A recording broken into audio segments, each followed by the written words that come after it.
fellow Americans.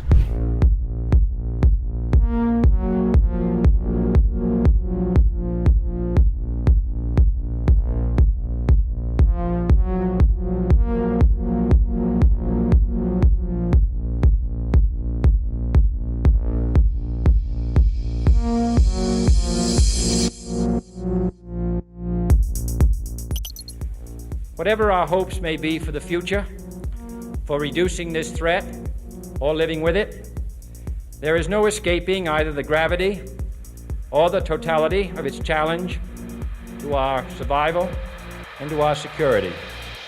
A challenge that confronts us in unaccustomed ways in every sphere of human activity. This deadly challenge imposes upon our society two requirements of direct concern, both to the press and to the President. Two requirements that may seem almost contradictory in tone, but which must be reconciled and fulfilled if we are to meet this national peril. I refer first to the need for far greater public information, and second, to the need for far greater official secrecy. The very word secrecy is repugnant in a free and open society. And we are, as a people, inherently and historically opposed to secret societies, to secret oaths, and to secret proceedings. We decided long ago that the dangers of excessive and unwarranted concealment of pertinent facts far outweighed the dangers which are cited to justify it. Even today, there is little value in opposing the threat of a closed society by imitating its arbitrary restrictions. Even today, there is little value in ensuring the survival of our nation if our traditions do not survive with it. And there is very grave danger that an announced need for increased security will be seized upon by those anxious to expand its meaning to the very limits of official censorship and concealment. That I do not intend to permit to the extent that it's in my control. And no official of my administration, whether his rank is high or low, civilian or military, should interpret my words here tonight as an excuse to censor the news, to stifle dissent, to cover up our mistakes, or to withhold from the press and the public the facts they deserve to know.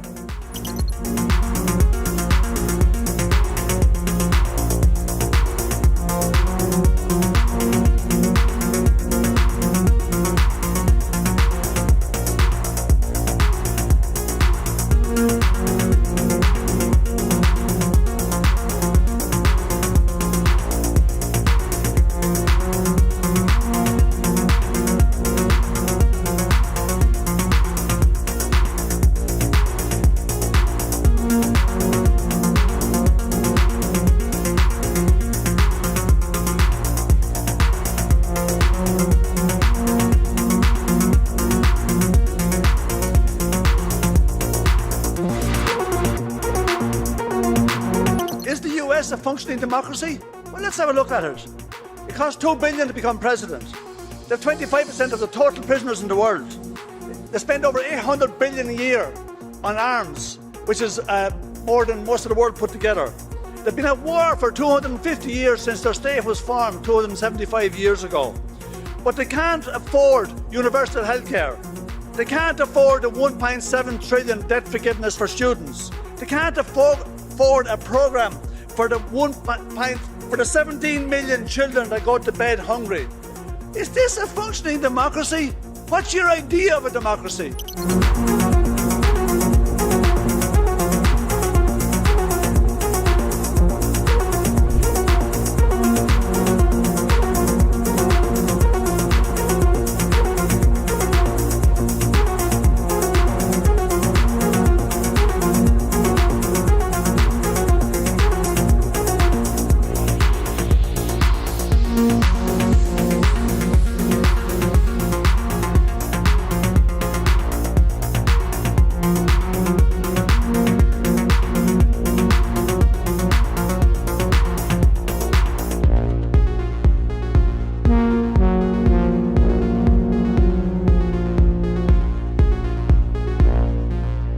You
would know this this is a bit of an aside, but in terms of how you think about problem sets, when I was a cadet, what's the cadet motto at West Point?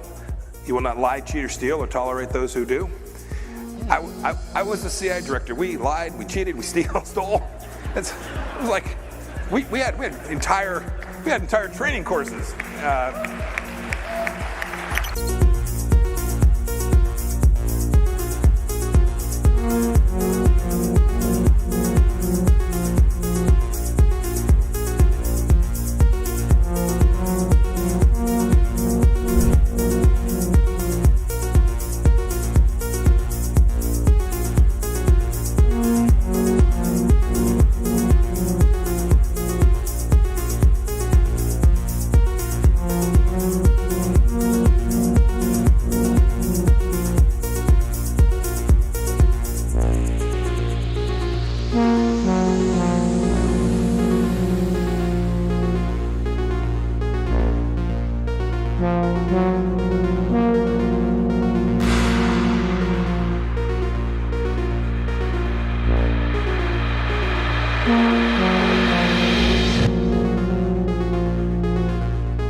It would have been more appropriate for Mr. Trudeau, Prime Minister of Canada, to address this House according to Article 144, an article which was specifically designed to debate violations of human rights, democracy, and the rule of law, which is clearly the case with Mr.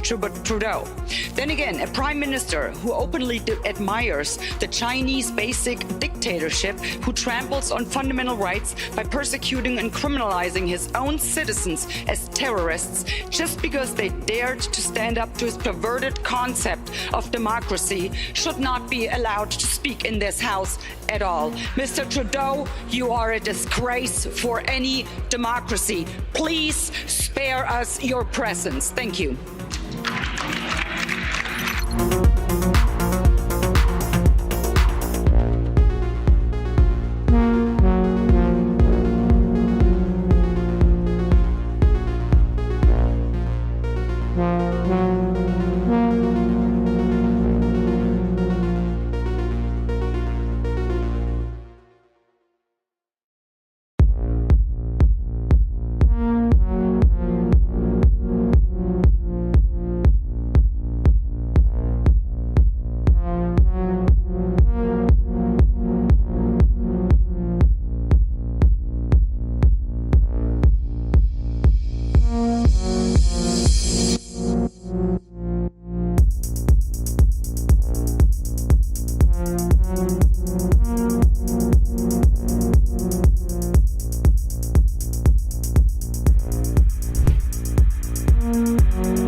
become involved when disinformation poses a threat to the security of our country.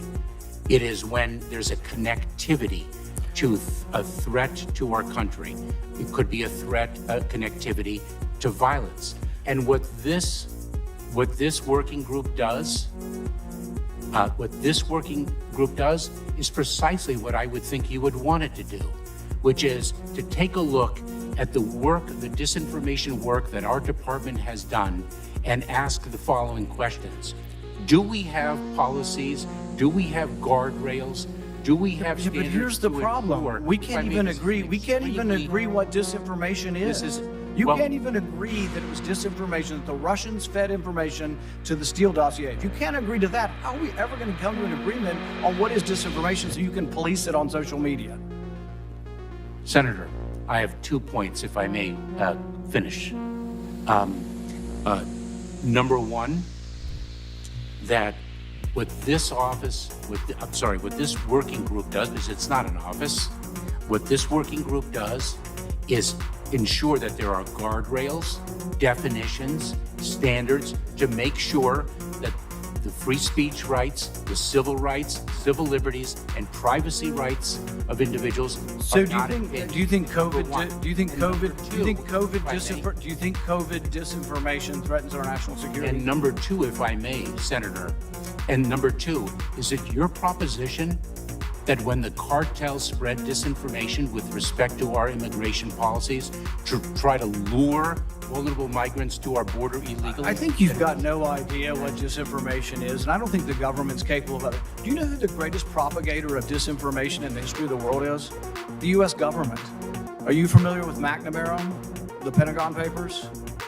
Are you familiar with George W. Bush and the weapons of mass destruction? Are you familiar with Iran-Contra? I mean, think of all the debates and disputes we've had over the last 50 years in our country. We work them out by debating them. We don't work them out by the government being the arbiter. I don't want you to guardrails. I want you to have nothing to do with speech. You think we can't determine, speech by traffickers is disinformation? You think the American people are so stupid they need you to tell them what the truth is? You can't even admit what the truth is with the Steele dossier. I don't trust government to figure out what the truth is. Government is largely disseminating disinformation.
Rationality belongs to the cool observers, but because of the stupidity of the average man, he follows not reason but faith, and the naive faith of the proletarian requires necessary illusion and emotionally potent oversimplifications, which have to be provided by myth-makers to keep the ordinary person on the right course.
Radical colleagues, but the answer to war is not more war, it's peace. And peace isn't delivered by the barrel of a gun, it's delivered by diplomacy, by dialogue. You can wish away your continent's history, but we share a continent with Russia. We will sit down with Russia. There will be a negotiated peace, and this organisation should be promoting it earlier rather than delaying it and making sure that more Ukrainians die. Your feigning of sympathy rings hollow. It makes me sick, to be honest with you.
We had a good discussion on ensuring global energy security and adequate oil supplies to support global economic growth.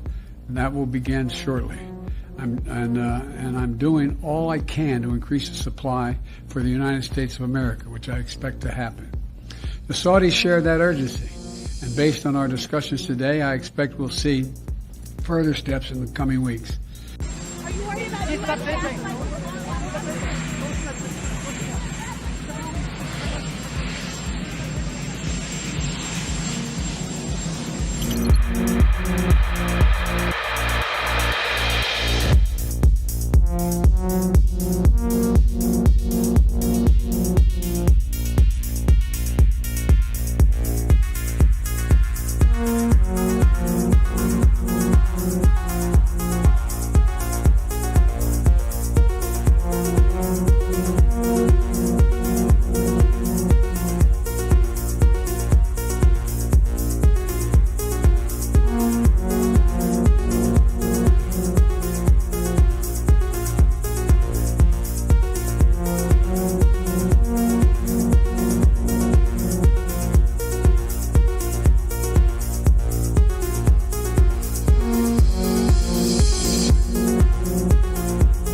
Well, one of the four principal functions of the CIA is to gather intelligence and ideally forward it to the president, the users of information, the policymakers, as they say.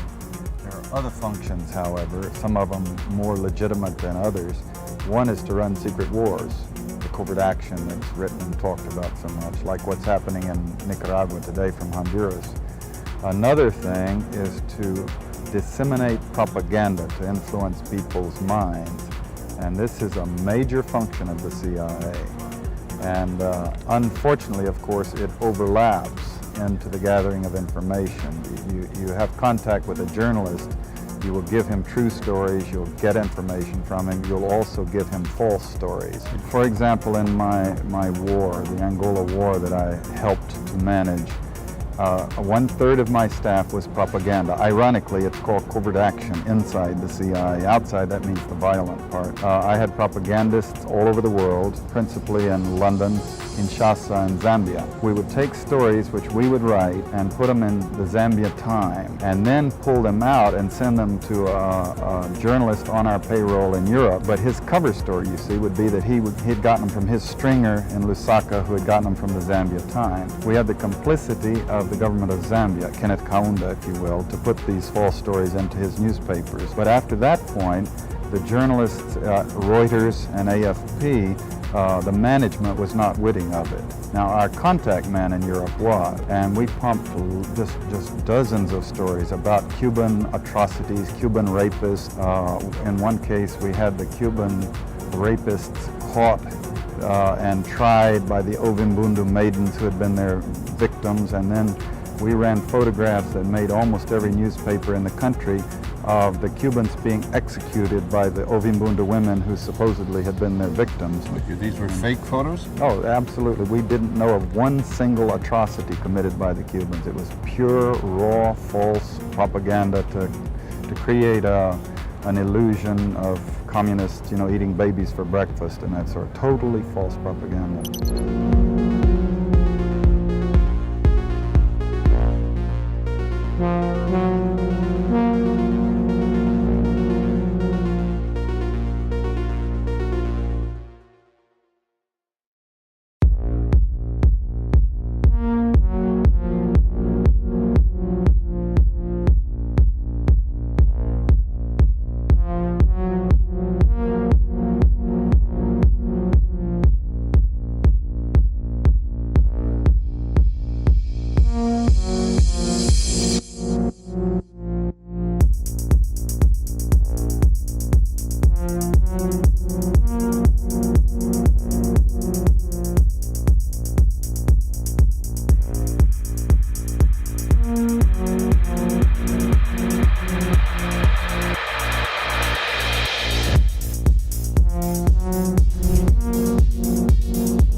I can no longer remain in today's Democratic Party that's under the complete control of an elitist cabal of warmongers who are driven by cowardly wokeness, who divide us by racializing every issue and stoking anti-white racism, who actively work to undermine our God-given freedoms that are enshrined in our Constitution, who are hostile to people of faith and spirituality, who demonize the police but protect criminals at the expense of law-abiding Americans, who believe in open borders, who weaponize the national security state to go after their political opponents, and above all, who are dragging us ever closer to nuclear war. Now, I believe in a government that's of the people, by the people, and for the people. Unfortunately, today's Democratic Party does not. Instead, it stands for a government that is of, by, and for the powerful elite. Now, I'm calling on my fellow common sense, independent-minded Democrats to join me in leaving the Democratic Party. If you can no longer stomach the direction that the so-called woke Democratic Party ideologues are taking our country, then I invite you to join me.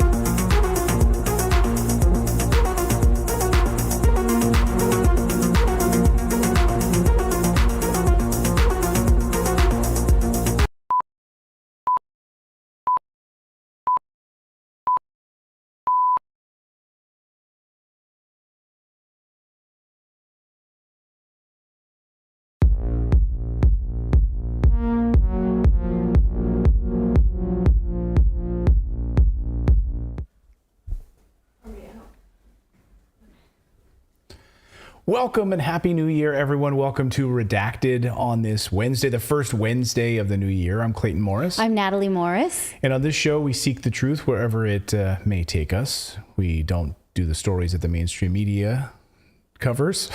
What are you looking at me for? Yes, that's true. Well, you know, it's New Year. I'm just like, it's like 2 weeks. We've been off for 2 weeks. And you're Oil like, can. Hang on a second. Squeak. Click, click, click, click. Yeah, it's like I need that from the Wizard of Oz.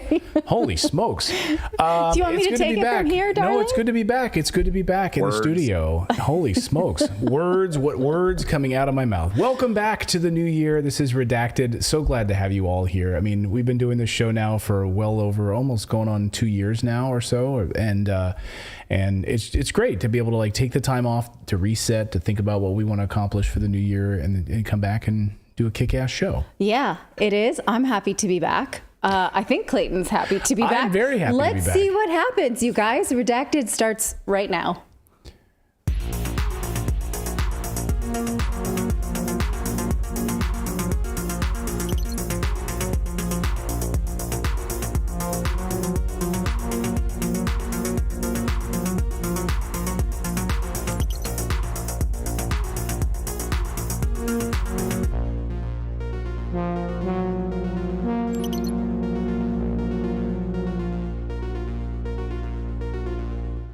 Just as you were mocking me about having false starts about the show, Natali just skipped all of the news stories in tonight's show. I know. We're going off script. Okay, so let's tell them what they can expect. I was like, whoa, where's that button? Where's that button? Where's that button? Sorry. Yes. Sorry. See, that's called karma. It's instant karma. So we do have a very busy show for you on this Wednesday. We've got a lot of stories we're going to cover here on the show. So here's the rundown. Let's put that up on the screen. Thank you, Philip. So we're talking about COVID mandates returning. So 11 states already have different versions of COVID mandates, ranging from mask mandates to vaccine mandates already in place. Like, we thought we got through this crap. No. We're back right here once again. And they're trying to couch all of this interestingly about the flu and RSV and sort of lumping all of these things together as one respiratory problem. And so they can make your kids go back to school wearing masks. Like, didn't we learn our lesson on this? Apparently not. No, we didn't. And we're going to show you the new data that's literally out today on how detrimental this has been for children. All right. And we also have not one, but two new rounds of Twitter files that show just how insidious the government reach has been inside of Twitter, and how the government basically asked Twitter to scrounge up some Russiagate for them. Twitter had a hard time with this. We're going to look at the internal documents of Twitter trying to be a good puppy and do what their master said, and seemingly unable. These things will make your jaw drop. Scrounge up some Russiagate. It's like if I have an excuse, like, you know what, I'm just not feeling up to it tonight. Honey, can you scrounge up some Russiagate? I'll see what I can find. Can you make some stuff up? Like, Clayton can't do the show tonight. Let's scrounge up some Russiagate. I mean, that is exactly what these documents show. We're going to show them to you. And that you decide. You decide for yourself. Fantastic investigative journalist Whitney Webb is going to be joining us here on the show tonight, because we've got two stories that we want to ask her about, specifically Sam Bankman-Fried, SBF, pleading not guilty. And what does this mean for an upcoming trial? And some really interesting deep state hidden malarkey that's been happening because of this. And that tied to a new update on the Jeffrey Epstein, I don't know what you want to call it, scandal, because a top prosecutor has been fired for going after the Jeffrey Epstein story. Ooh, so okay. Whitney Webb is going to be joining us here on the show to be talking all about that. That's a big bag of ne'er-do-wells. Yes, it is. Plus, a new research paper out of Stanford shows that the COVID fatality rate was different than what they told us. I'm going to say different because we're going to present that story to you on Rumble, and we will show you some numbers that will make your jaw hit the floor. Yeah, so we're proud to announce also we're going to be exclusive on Rumble starting now. We've joined their exclusive team at Rumble. So again, welcome to all of our Rumble viewers. The full live stream is available on Rumble and partially on YouTube because YouTube likes to censor content. So we're thrilled to be a part of the Rumble community, joining great talent, like Glenn Greenwald, Kim Iverson, Russell Brand, David Rubin also just joining Rumble. So we're really excited about that, to be a member of the new Rumble community. And finally, one story we're going to talk about today, because we've been following the transhumanism story. Why are more and more people deciding to not only get surgeries to look like animals, but dress up like and act like animals? And this is okay behavior? Because of the Dave Pilkey comics? Maybe. To be like Dogman? Yeah. I guess so. This is like acceptable behavior now, where you can dress up like animals, go in your backyard, roll around in like a Dogman suit. Okay. So if you see me doing that, just say, hey, Clay, it's normal behavior now. Cool. I'm not going to get booted from the show, am I? This is something you do. I have not had the courage to put on my full suit for the show yet, but from the bottom down, I'm all dog. You're all furry. Okay. Well, we might need to, what is the word, to validate your inner dog? Yeah. On Rumble only, though. As Grimm said earlier to me, if we start having species-affirming surgeries, like, this is going to be game over. Then what? But we already are. And I told him, we already are having this. People are going and getting their bodies remade to be like animals because, it's 2023, and that's what we do now. Cannot wait for that. So we got a lot of news to get to. We do have breaking news right now. We've been continuing to watch the drama out of Washington, D.C. Philip, if you want to take my laptop here, if you can. And we were watching live right now, Representative McCarthy literally... You got to log in. Yeah. What? No, I'm plugged in. That's the wrong laptop. So Representative McCarthy does not have the votes right now to become Speaker of the House. And this is now the 7th Speaker vote. Now, we've gone through this afternoon. It was postponed until today. The 4th vote took place today for Speaker of the House. He still does not have the votes. 5th, 6th, and now the 7th vote unfolding right now. Still does not have the votes. This is really kind of an unbelievable moment. We haven't seen this type of drama in the House of Representatives for over 100 years. Normally, this is like a shoo-in. Yeah. You go and you get the votes. You're Speaker of the House. This is drama, and you have a lot of MAGA Republicans who've been fed up with McCarthy. Yes. And a lot of other people who stood up, like Chip Roy, who stood up and said, why are we spending $1.7 trillion?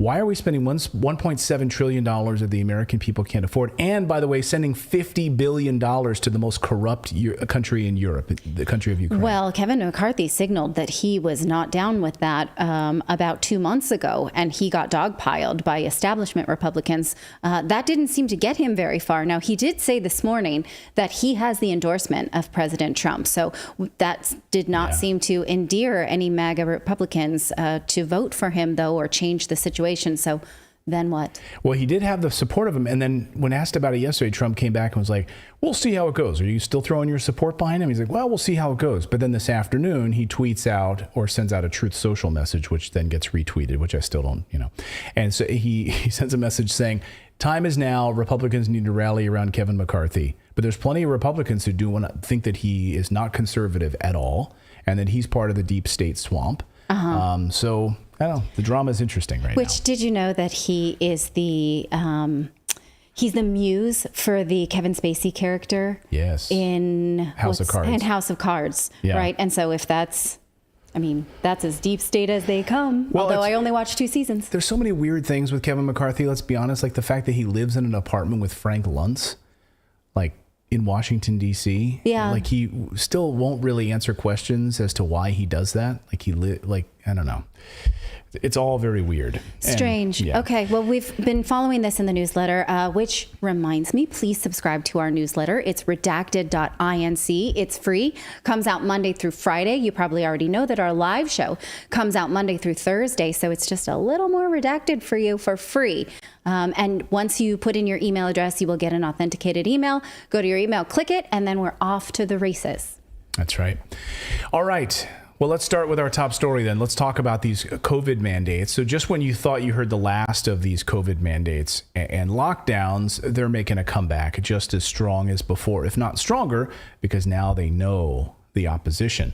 The Biden administration is continuing its COVID emergency until at least April via the Transportation and Security Administration's requirement that all non-citizen travelers, so this is again non-citizen U.S. travelers, to be fully vaccinated coming into the United States. For what reason? What is the purpose of that? I don't know. And when we get to the last block and we talk about the fatality rate that the government has known since before the vaccines were released, that why question is going to be even bigger and bolder and highlighted and squiggly and pink. She's fired up. It's a big question.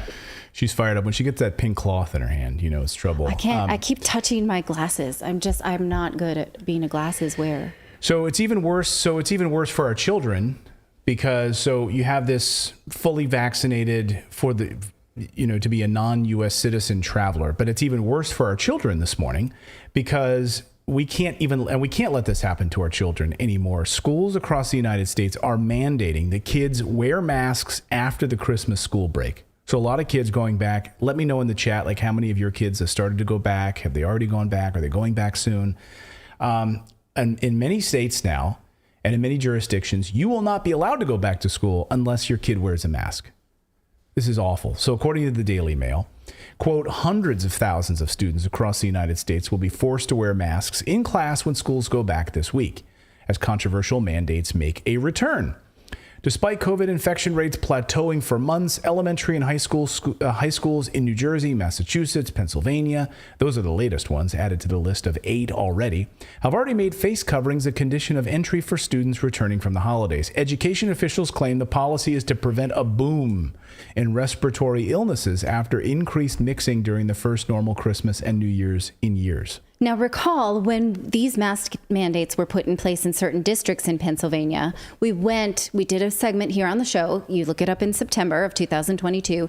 And when school districts were asked what was the science behind those mask mandates specifically for the youngest, because in some districts, 5 and under have never been disallowed masks. They've been required all along, even up until now. 5 and under? 5 and under for some reason. And when we went to those school districts' websites and we watched the school districts' board meetings and they were asked about science, they were unable to provide it. And in fact, we showed you that so many of them had a 404 error when you clicked on why is this the case? Right. When you went to their, do you remember when to their links, like here's our science behind it, and you go to their link and it's like a dead web page. Like, oh, thanks for that. Go ahead, David. Well, and I remember stories of parents getting in trouble for keeping their kids out of school for truants or whatever. So is this the case? Like if a parent wanted to protest this and say, no, I'm not sending my kid to school, can they actually get in trouble by because I've seen police show up actually to parents' homes that were keeping their kids out of school. I think that depends on state laws. But, I was recently listening to This American Life podcast about the students in Michigan who the video went viral. Their parents were saying they can't make you wear the mask, just go in the building. But once they were in the building, the teachers didn't let them in their classrooms. They put them in the library because they said, we don't know what to do with these kids. And the administrators called them naughty no-maskers.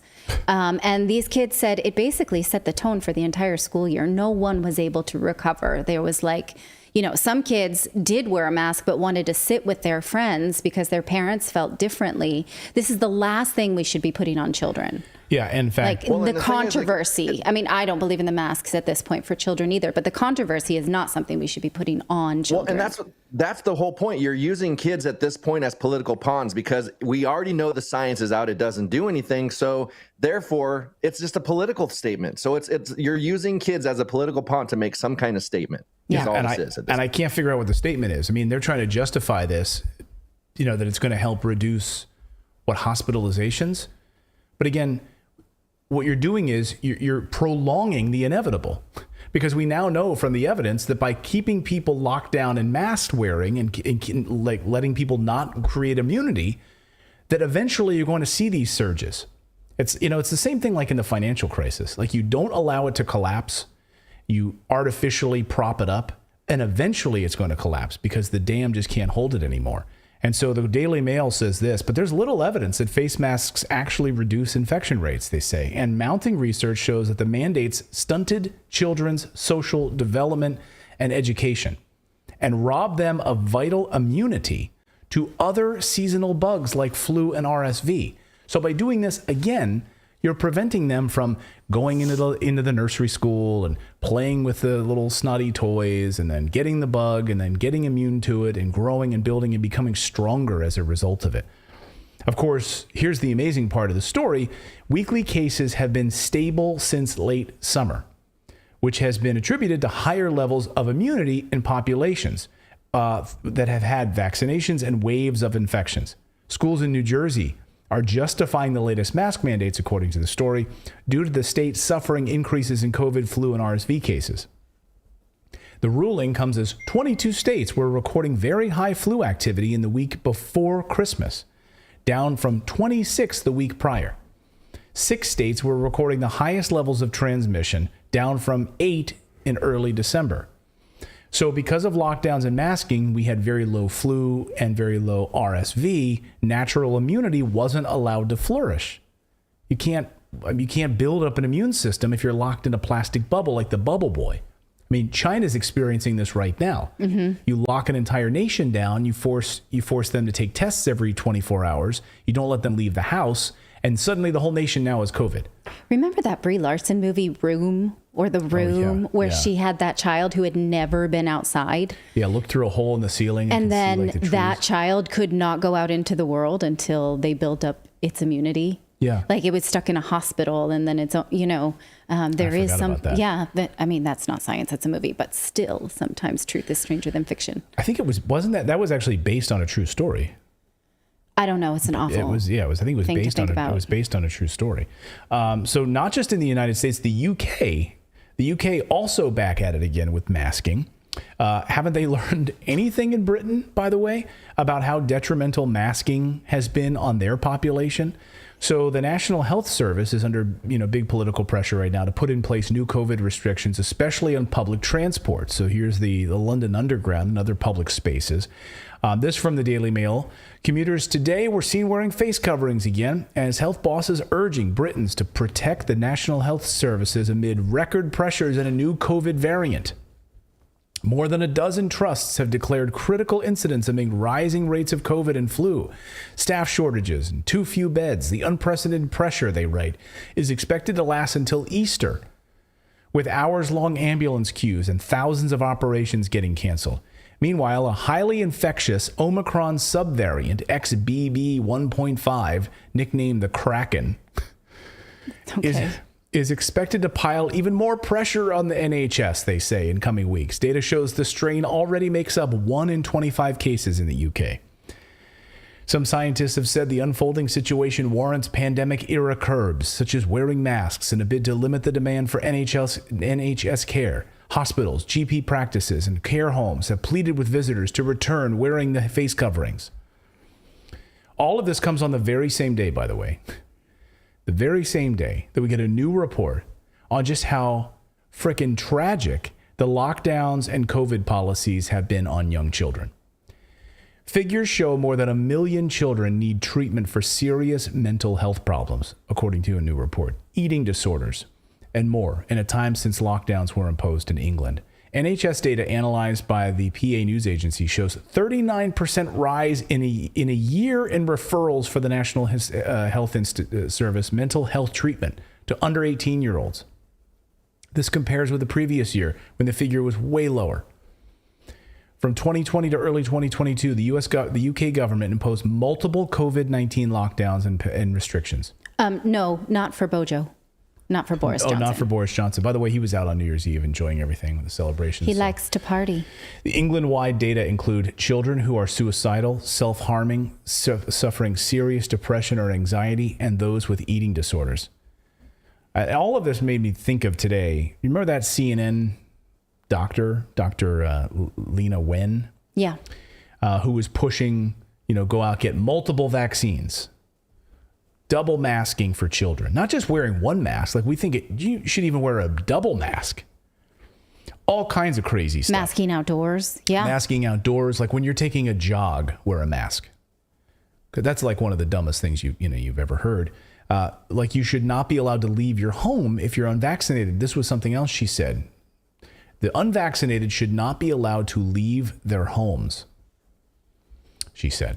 Here she is on CNN on just one occasion. I mean, even the date, though, on that article shows what we knew about transmissibility and the vaccine's ability to prevent transmissibility.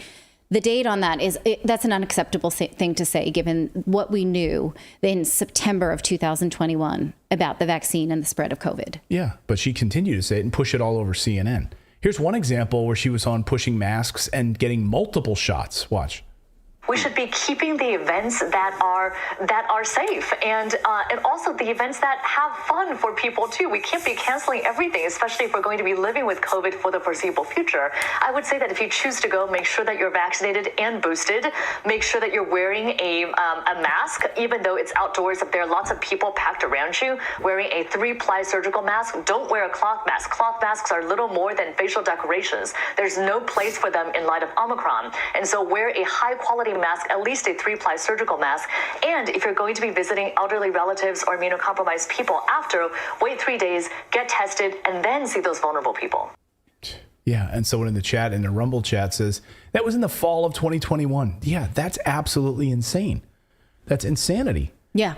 That she was pushing this stuff in the fall of 2021. I mean, it's insanity anyway, but like the fact that all of that additional data had come out at that point. By midsummer, we had the data about transmissibility based on the vaccine. We knew this already. Right. And so we knew that there was no reason to pressure other people to be vaccinated. And we knew the vaccine mandates did not have science behind them. We knew that by midsummer of 2021.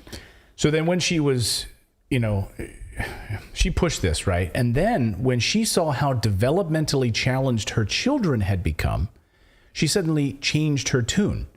She then wrote a whole piece about it for the Washington Post. And she tweeted this out. Many on Twitter have asked, how did I go from being extremely cautious with COVID precautions for nearly 2 years to now resuming pre-pandemic activities, including not masking my young kids at school? I explain in this Washington Post piece. And so she does. Here's the piece. I'm a doctor. Here's why my kids won't wear masks this year at school, this school year. And she writes, Masking harmed our son's language development. Limiting both kids' extracurriculars and social interactions would negatively affect their childhood and hinder me and my husband's ability to work.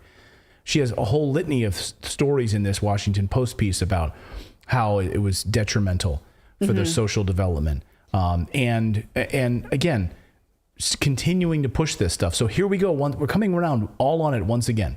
All the data is here. You have doctors who are writing. It's an incredibly self-serving way to put it. Like, if they continue to be needy, I will not be able to continue my own career. So I was fine with like a little speed bump in their childhood experience.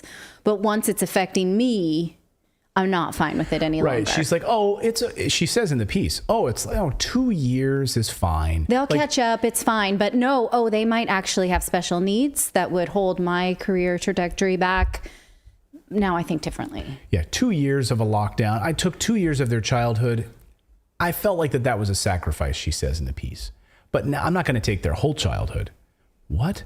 And now the developmental problems as a result of the masks, and you're never going to mask your children again. Be curious to see where the mandates are and where she happens to live. I don't know if she lives in Maryland or where she is. If the school's mandated, is she going to pull her kids out?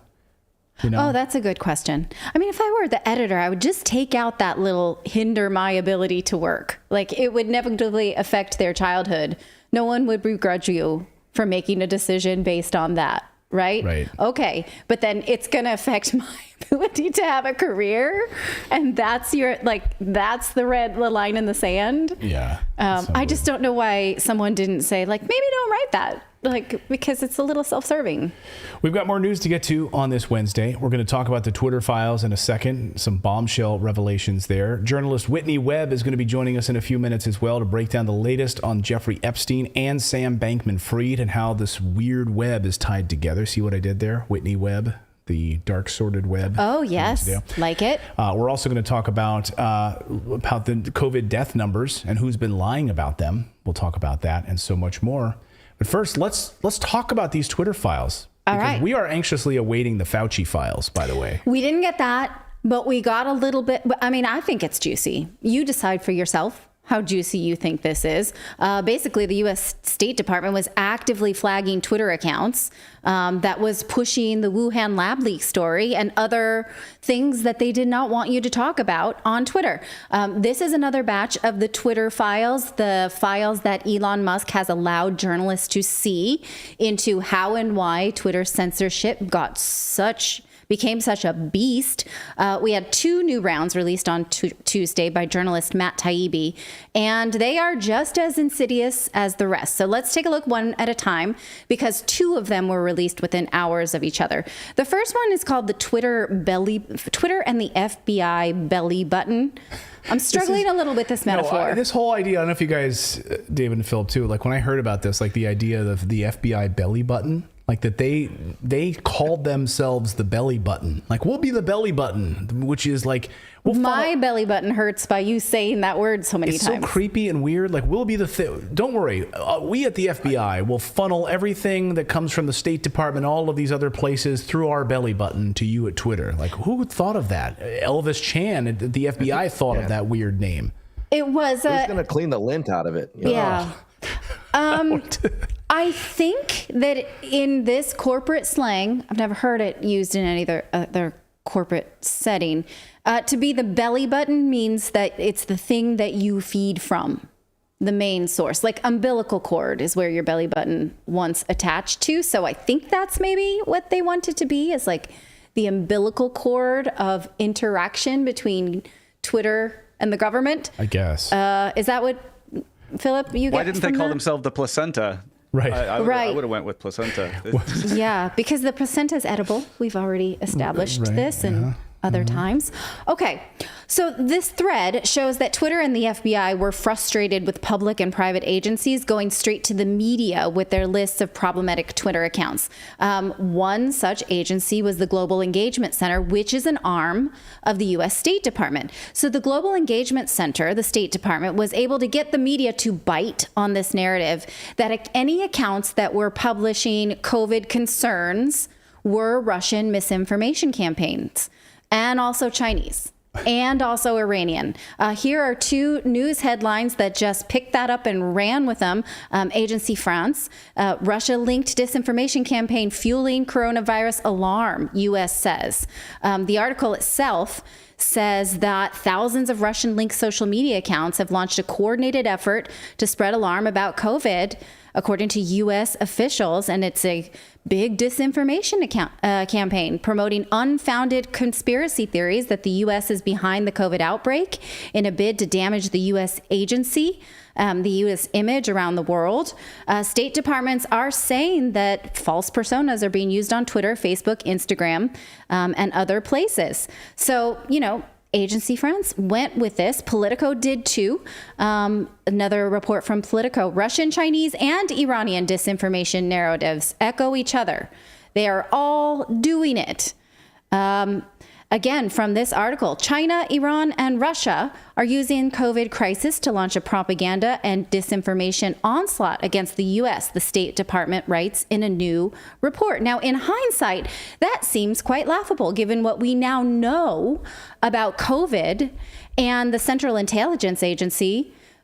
What they had been doing online is creating social media accounts in other countries to sow discord.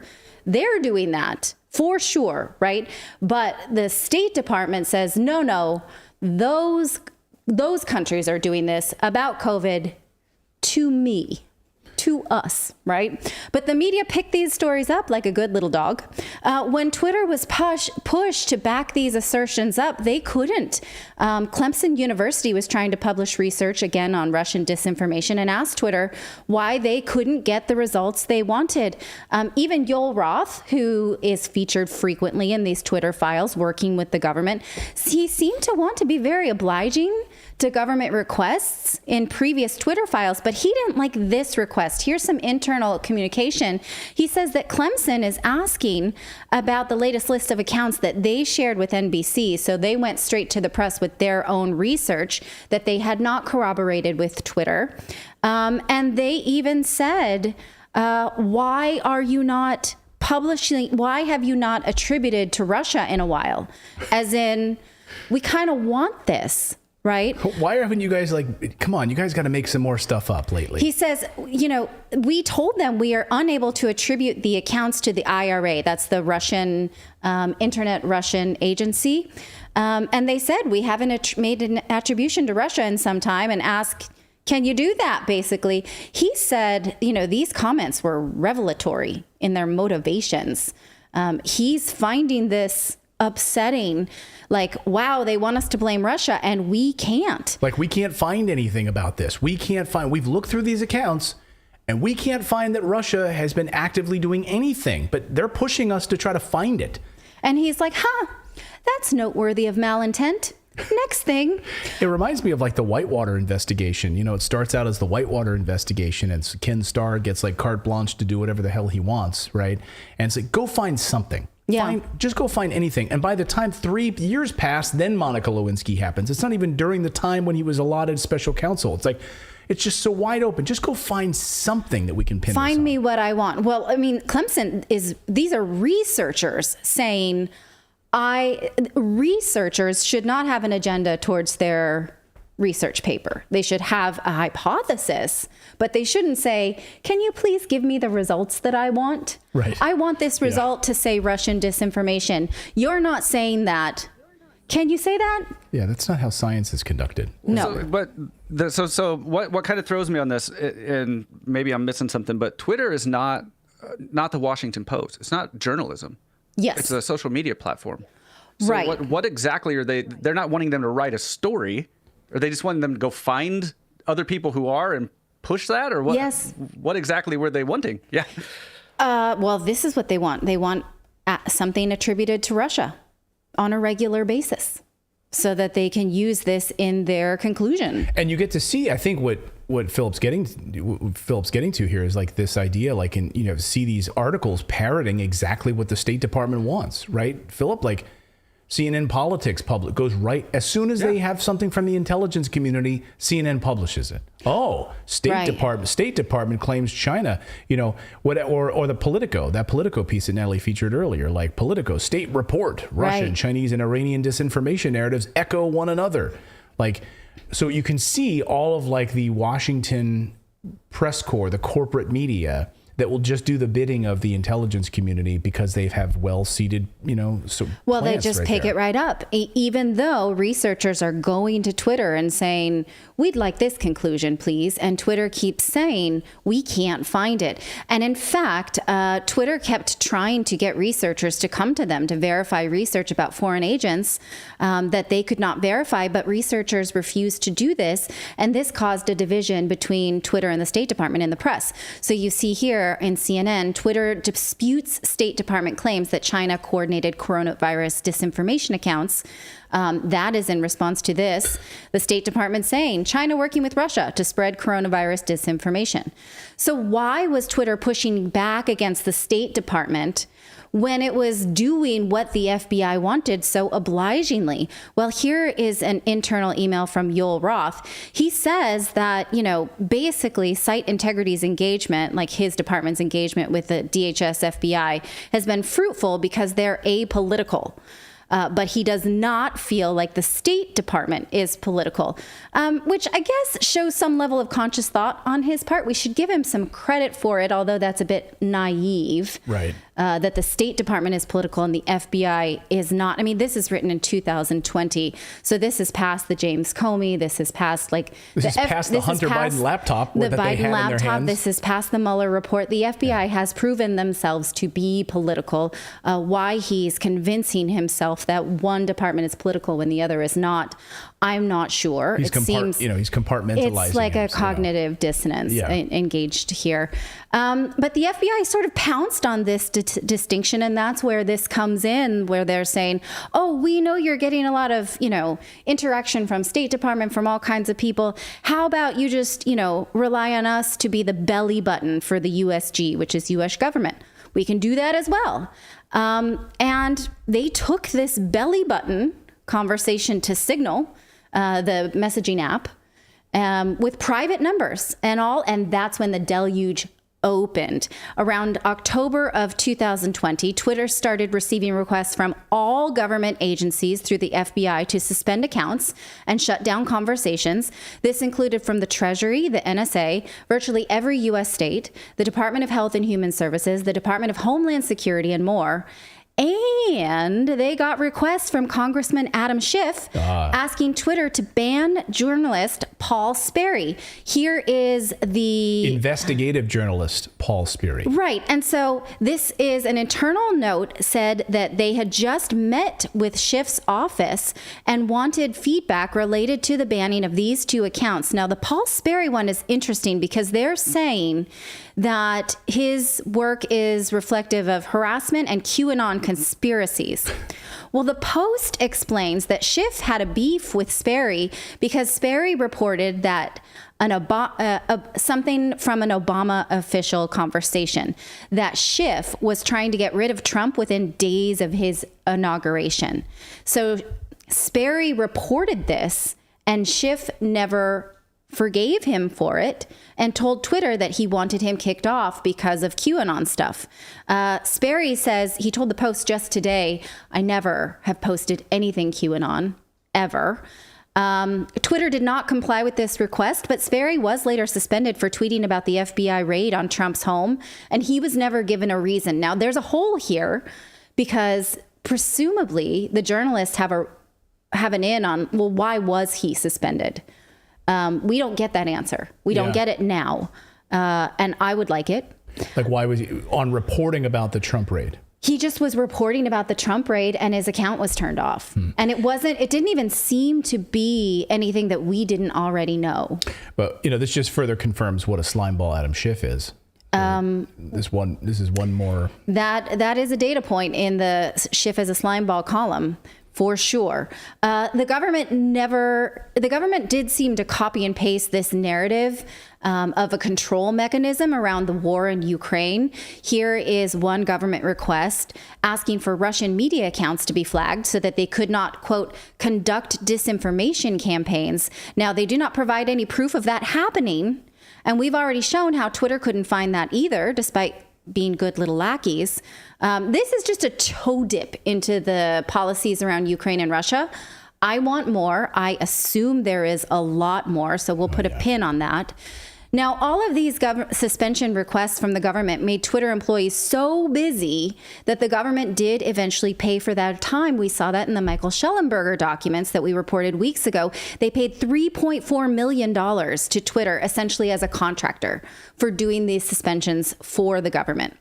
Now, the question is, why was that Twitter was probably asking, and we're asking, why all this deleting? How did we slip down this slippery slope? How did this happen? This was revealed in the second set of documents. They show that Twitter and Facebook both were blamed for the outcome of the 2016 presidential election, meaning, and you probably recall this, that once Trump was elected, anyone who felt like that was a bad outcome went to social media and said, you let people get hateful on social media, that's why they voted for Trump. Or you let foreign actors influence voters. They never would have voted for Trump of their own volition. They were just manipulated into doing so by foreign actors. That was the line. Well, so in essence, you did not vote for Trump if you voted for Trump on your own free will, you were coerced into doing so. Now, I did once believe this narrative too, but Twitter is unable in these files to corroborate this story. They looked and looked. In internal documents, they seemed truly perplexed as to what Facebook was seeing that they were not. You may recall that Facebook deleted 300 accounts that they said had suspected Russian origin. And Twitter internally said, we can't do that because we're not finding this. Their internal documents saying, let's not make a statement because we don't know what they're playing at. And that's when Democrats and the media turned on Twitter. They let their dogs out. Senator Mark Warner held a press conference saying that Twitter had inadequate findings in looking for Russian intervention. Twitter executives warned one another that Warner was taking his cues for Hillary Clinton. Here is what Hillary Clinton was doing in the wake of her loss. Remember, this was a big way that she explained her loss, that she was dealing with a stacked deck of Russian agents online. Yeah. Oh, yeah, that we didn't lose, that we ran a great campaign, and it was simply Russian disinformation that kept us from winning. Yes. It was Facebook memes, it was Pizzagate, it was these things. Sure. Not that you ran an awful campaign and no one knew what you stood for. And when you went to your website, it was 20 pages, thousands of pages deep with no real clear message. Right. And that's when Twitter decided to respond as a PR move, not because they thought that Russia was a problem. So they established this Russia task force. You can see October 2nd, 2017 is the date of this. Like, hey, guys, you've been put on the Russian task force. Here's what we're going to be doing. We're going to look at the 2016 election. We're going to prepare for congressional hearings. We're going to tell our story. We're going to evaluate our policy. So even though after this, public pressure to do something about Russia, Twitter still did not seem able to find evidence of a coordinated approach. So even after the public humiliation by Senator Warner and Democrats blasting them and the media, you'd think they would have at least tried to come up with something like, all right, we're going to put on our own team. We've got 5,000 employees that were all just fired for Elon Musk. What were they doing? They could have used a portion of those people. You could have taken 100 of those employees and made them into a task force. Like, let's find and root out, to preserve our own reputation. We don't know how many people were put on this task force, but it does seem like they gave it the old college try. Is that a dirty joke? The old college try? I don't think so. Okay. No, I don't think so. Yeah, I don't think so. Okay. Let's go to our resident dirty jokester, David. It depends on if you're hearing it on, what is that, Animal House or in real life. Sometimes I use words that I don't completely understand or phrases. Yeah. And just glad you didn't say give her the heave ho. Is that a dirty joke? I don't know. It did actually. Sounds like a dirty joke. Pop into my mind. That's a too. nautical joke. That's a nautical. Oh, it is a nautical joke. Why are you looking at me? I don't know. I was thinking of heaving. I don't know. Because Anyway. I know so much of ye old nautical world. I was thinking of ships and pirates.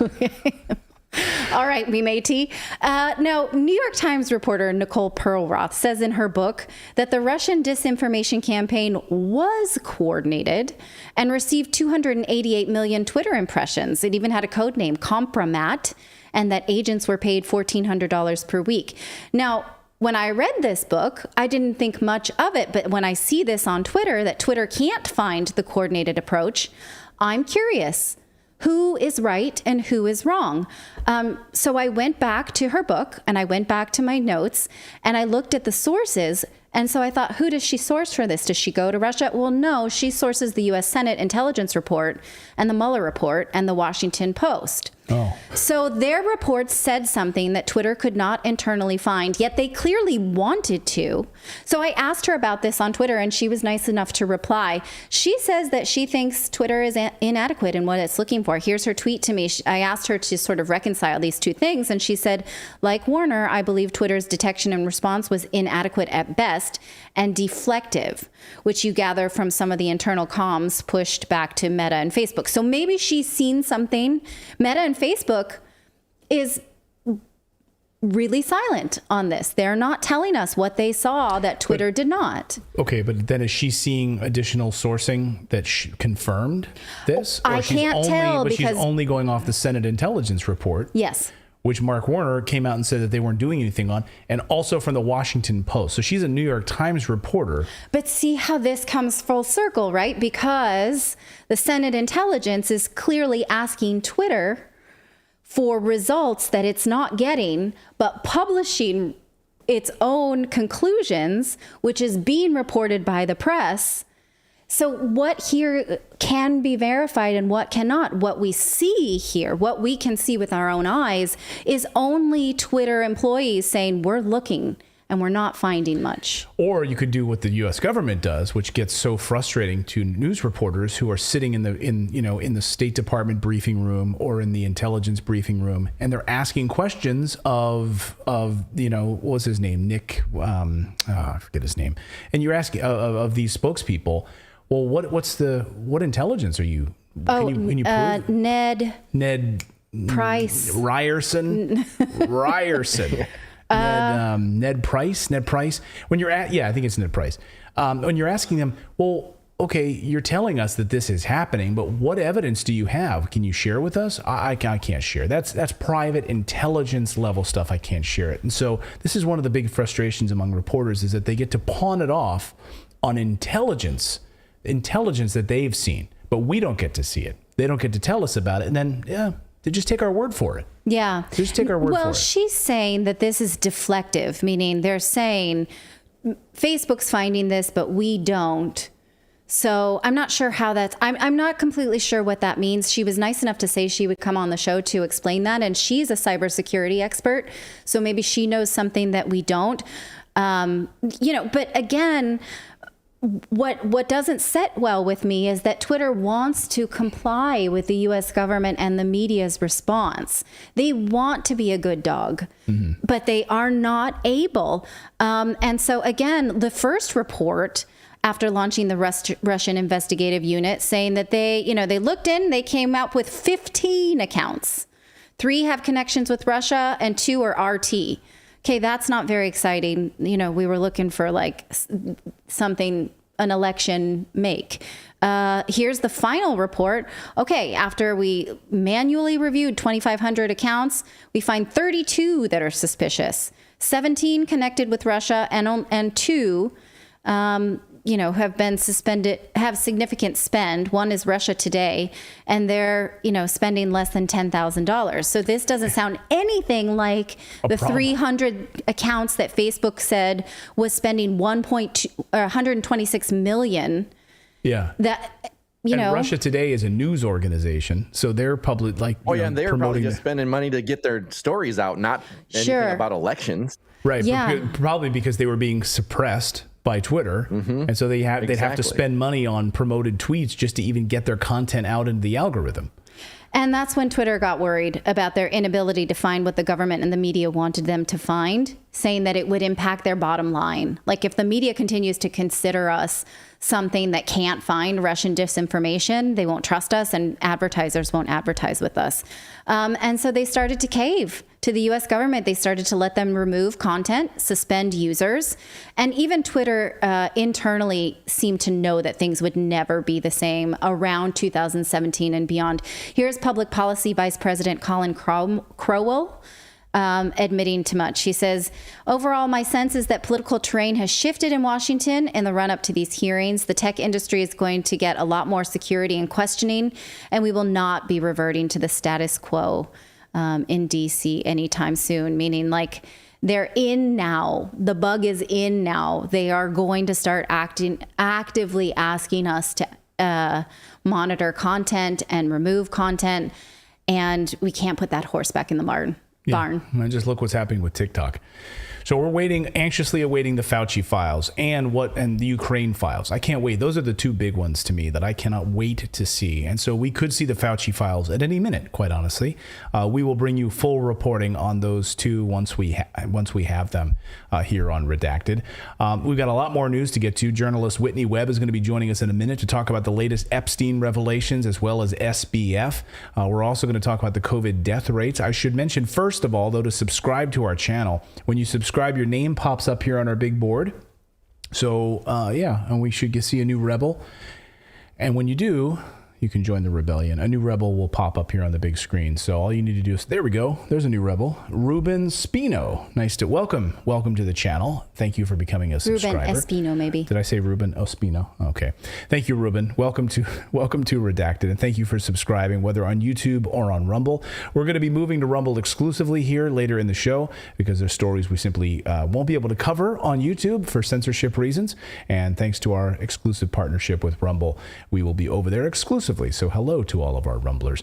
By the way, we should mention our Rumble channel is rumble.com/redacted. So rumble.com/redacted. Make sure you're subscribed to us on Rumble, and that way you can continue to watch the stream. We're going to be moving over there after our Whitney Webb interview here in just a moment. But first, let me tell you about our friends over at Moomoo. It's a new year and a new opportunity for you to get up to 15 free stocks right now just by opening up a Moomoo account.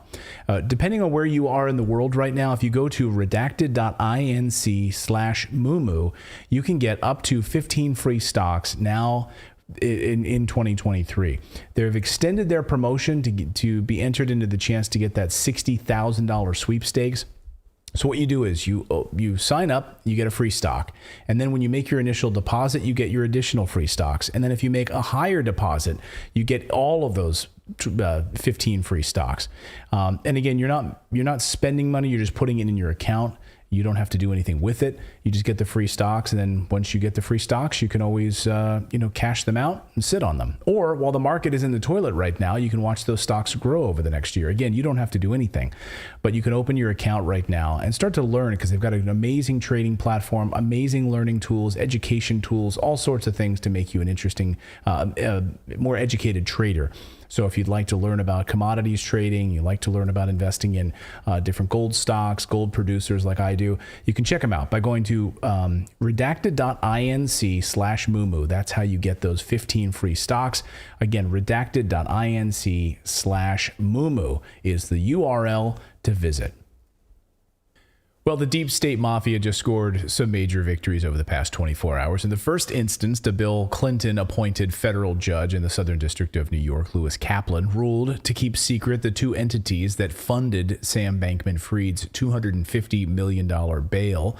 SBF got to spend the holiday at his parents' home in California, but the judge is hiding the names of those who are paying SBF's bond. So score one for the deep state mafia. Maybe it was Bill Clinton himself or the Clinton Foundation who put up the money. We'll never know about it. And the second story involves the Attorney General of the Virgin Islands top prosecutor who reached a more than $105 million settlement with Jeffrey Epstein's estate, lost her job just days after suing J.P. Morgan Chase in connection with her probe. She accused J.P. Morgan of facilitating and concealing Jeffrey Epstein's human trafficking network, and she was suddenly fired for it. For more on this, we want to bring in excellent journalist Whitney Webb, the author of the two-part book, One Nation Under Blackmail, the sordid union between intelligence and crime that gave rise to Jeffrey Epstein. Whitney, Happy New Year to you. Welcome back to the show. Thanks. It's great to be back. So let's start with the Epstein story. I mean, this is a pretty, to me, struck me as pretty odd.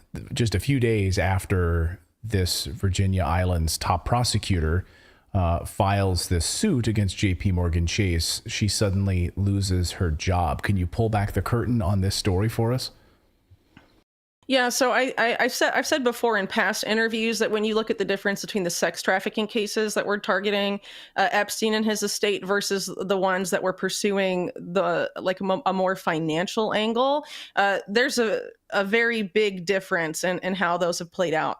So before this case, what we had was the case involving Jeffrey Epstein and Deutsche Bank. And over the course of that case, I'm sure probably your audience might remember this, the home of the judge was shot up and her son was murdered on the eve of that trial beginning. And, in my opinion, they don't really want the financial angle to come out because it's a lot more damaging to them. As I've talked about about my work on the Epstein case, it's very clear to me that he was just as much a financial criminal as a sex criminal. So the financial crimes involve a whole host of institutions and powerful individuals. And I think there's a much more concerted effort there to keep that information from coming to light. And that's what you have this, the main focus when it comes to Epstein is consistently sex trafficking, not the financial crimes.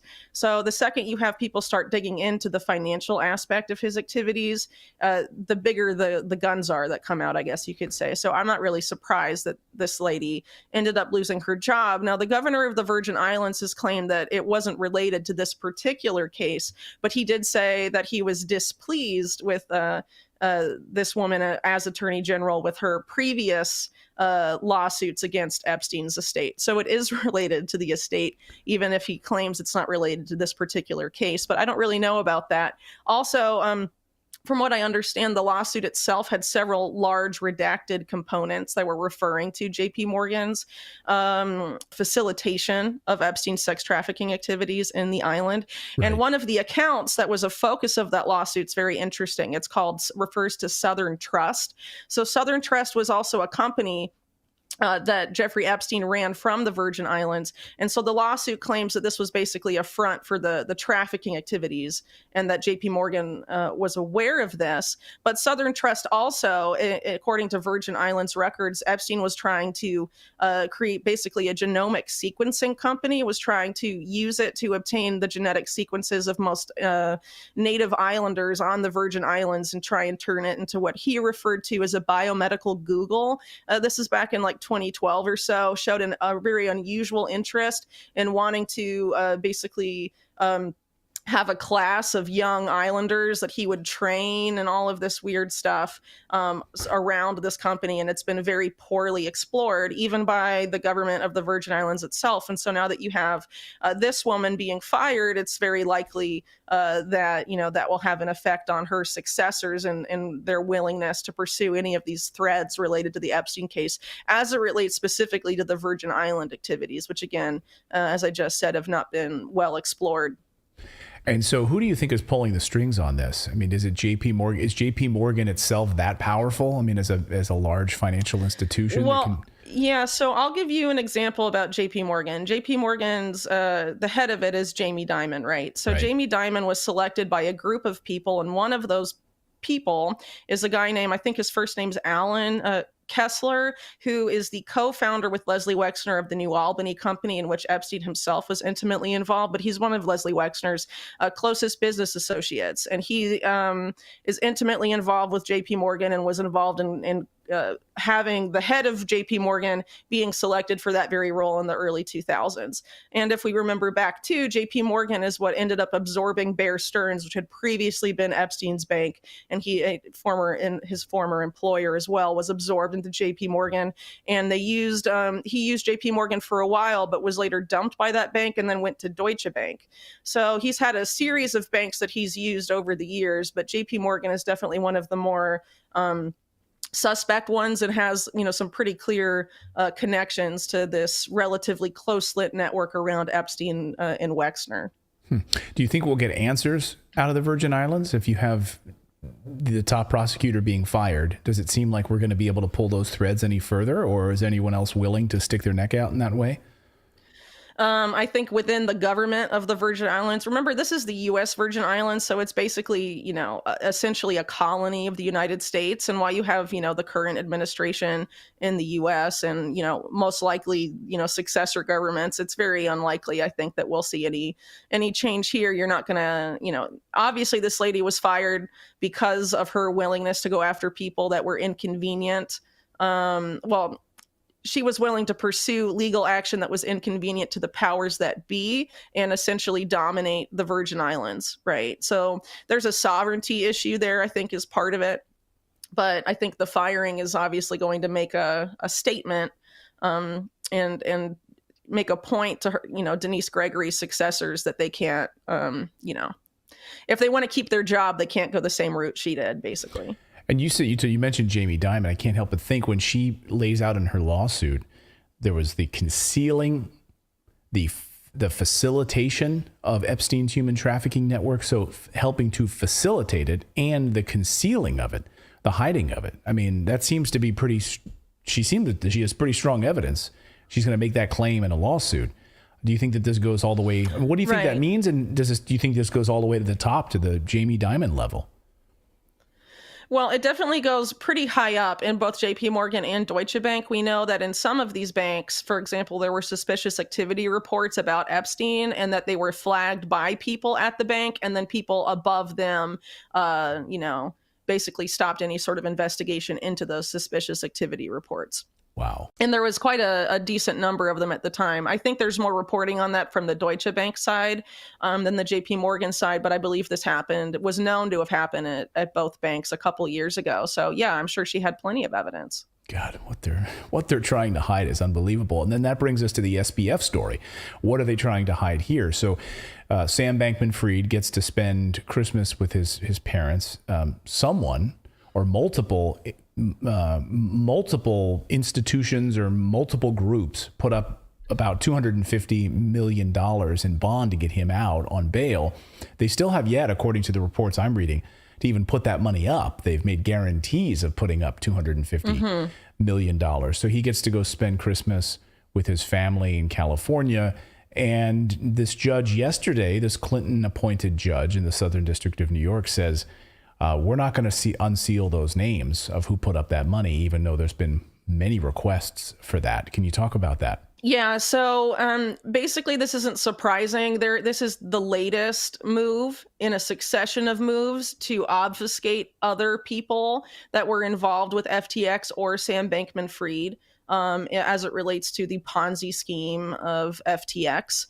So earlier on, for example, there were people, I think it was the Martins at Wall Street on Parade, reported that it was very odd that certain moves were made in court as relatively soon after the bankruptcy proceedings began to obfuscate who exactly had appointed the interim CEO of FTX and who had put Sullivan and Cromwell, the law firm, which is very much tied to the U.S. intelligence apparatus, having been the law firm of the Dulles brothers, for example, that they were apparently making decisions, but someone had put them in that position to do that. And then also there was an effort to obfuscate people aside from Sam Bankman-Fried and some of his closest associate whose names are known, what other people had access to those accounts or company entities. There's been an effort to obfuscate certain people from the public eye. So, it's very possible there could be an overlap there with the people paying his bail because they don't want their involvement in this whole scandal to come out necessarily. But, what they're trying to do here is trying to do what I would basically say a controlled demolition of the whole FTX scenario. It's very much like what we saw, I think, with the Ghislaine Maxwell trial. There's an effort to control the narrative more than anything else, give the appearance that justice was done and hope that this will go away and hope that they can just memory hole the story. So like with Ghislaine Maxwell, there was a lot of weird stuff going on in that trial. You actually, by the way, have an overlap with the legal team of Sam Bankman-Fried, has one of Ghislaine Maxwell's defense lawyers on his legal team. You can't make this up. Oddly, oddly enough. But, with SBF, they want to paint the narrative that it was just, one guy doing bad things and he didn't have any sort of bigger sponsorship behind him that's being allowed to remain hidden during this whole process. And I think that's the same essentially that happened with Ghislaine Maxwell. It was all Ghislaine Maxwell. It was all Epstein. There was no one else. Let's not talk about Leslie Wexner. Let's not talk about any of these other powerful people involved or any of the cash flows or any of that, or Ghislaine Maxwell's family ties to intelligence, or none of that was brought up. And I think it's going to be the same thing with Sam Bankman-Fried. They want a very specific narrative to be out there, and they don't want people looking on the periphery of what they're trying to have people focus on, which is just SBF. Are they going to crucify the guy or let him off? I don't know. I think enough people are angry that they feel like they have, in order to maintain the veneer that our justice system works, have to, take him down to some extent. But look at Ghislaine Maxwell. She's in country club prison right now for basically being the madam of an industrial human trafficking operation. And she's doing like yoga and having vegan Thanksgiving dinners and stuff. It's not exactly hard time like most people think of it. And it's very possible that she could be, have parole at some point in the not so distant future. I mean, who really knows? Because no one's really paying attention, right? And I think it's the same. It could probably go the same way with SBF. It wouldn't surprise me at all. But I think there's going to be an effort, as there already has been, an effort to restrict the names of certain parties from being revealed in court. And the fact that this judge is doing that, I think it's going to keep happening throughout the course of the trial. I'll get you out of here on this question, which is, I was surprised, maybe I shouldn't have been, that he pled not guilty. And so now we're going to go to trial on this. Do you think that we'll see that this is going to happen? I mean, I'm asking you to sort of prognosticate, but there's going to be discovery. We're going to hear presumably we'll hear a lot of evidence to support his innocence here. Is he going to name names? I mean, I thought that there would reach some sort of a settlement. This would be kept quiet. Well, two of the other top people at FTX, Carolyn Ellison being one of them, have pled guilty, actually. And so the evidence of that case, I mean, there'll probably be some overlap there. They're cooperating with prosecutors. Those prosecutors will come with that evidence, most likely, against Sam Bankman-Fried.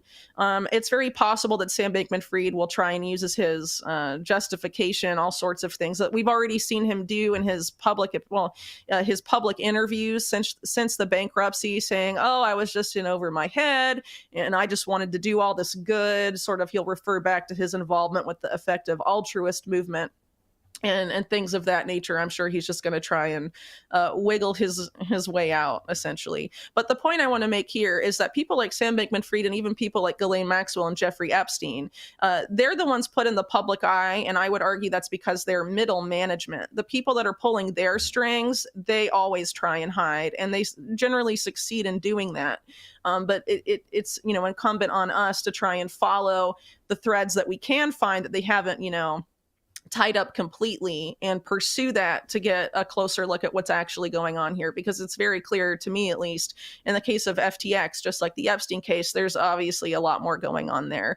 And I think it's very interesting, the similarities between Sam Bankman-Fried's involvement with the most recent election, and then you look at how Epstein was involved with the Clintons' 1996 campaign finance scandal, and you have a lot of overlap with that. And what happened relatively recently with FTX, Sam Bankman-Fried and the Democratic Party in Ukraine and all of that.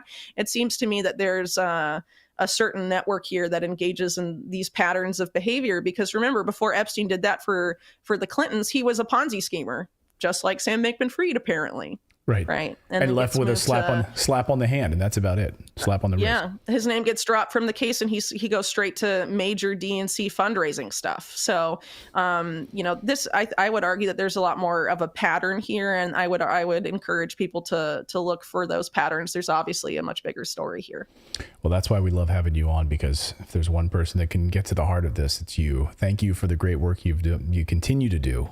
We appreciate it, and thanks for joining us once again, Whitney. Have a Happy New Year to you. Thanks so much.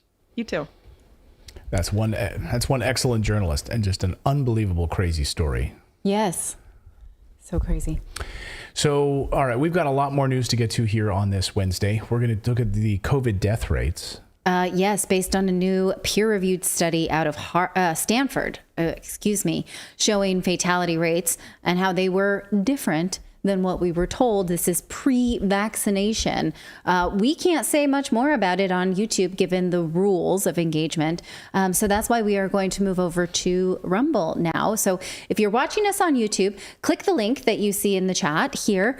If you're watching this later on YouTube, seek these segments out on Rumble, please. If you're on Rumble, stay right where you are. Thank you for joining us, because that's where we can speak freely.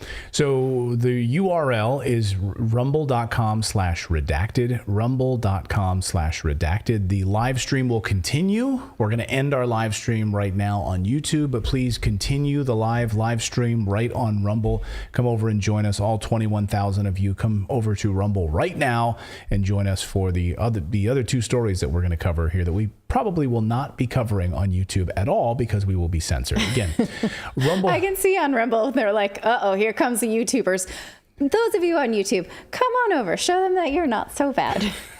A lot of people, J Doe's in the Rumble rant. J Doe's. Oh shit! There goes the planet. J Doe's in the Rumble chat says, "Oh, YouTube sucks. Here come the YouTubers." Hey, be nice. Hey, everyone on Rumble, be nice to the YouTubers. We got a great audience on YouTube. I think they maybe find YouTube might be a little easy to use. So it's an old muscle memory. We don't have those kind of YouTube followers. Come on. We have smart people. You know. So come on over. Trust us. The reason we love Rumble so much is because of censorship, no censorship. And they allow us to say whatever we want, and we won't be flagged for it, copyright